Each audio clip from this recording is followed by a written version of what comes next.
2016-18 წლისთვის რუსეთმა უკვე ისეთ სიმძლავრეებს მიაღწია ერთი შეხედვით კიბერ ოპერაციებში, რომ ძალიან მაღალი რანგის სამხედრო ხელმძღვანელებთან, ან პოლიტიკურ უსაფრთხოების სპეციალისტებთან, ექსპერტებთან, ან მოქმედ საჯარო მოხელეებთან საუბრისას დასავლელები ვიყავს ხედველობაში,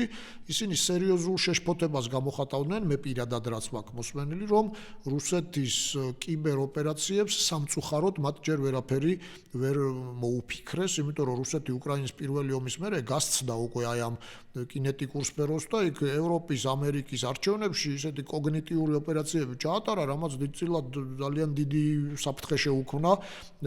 ამერიკის და თუნდაც ევროპის უსაფრთხოებას. საბედნიეროდ 2022 წლის შეჭრამდე განხორციელებულმა ოპერაციებმა და შემდგომაც დაადასტურა, რომ გრადობა მუშაობს. უკრაინამ შეძლო მომზადებულიყო შეერთებულ შტატებთან ერთად და ასევე საკუთარი ძალების სწორი გადანაწილებით სწორი კიბერსტრატეგიის შექმნით და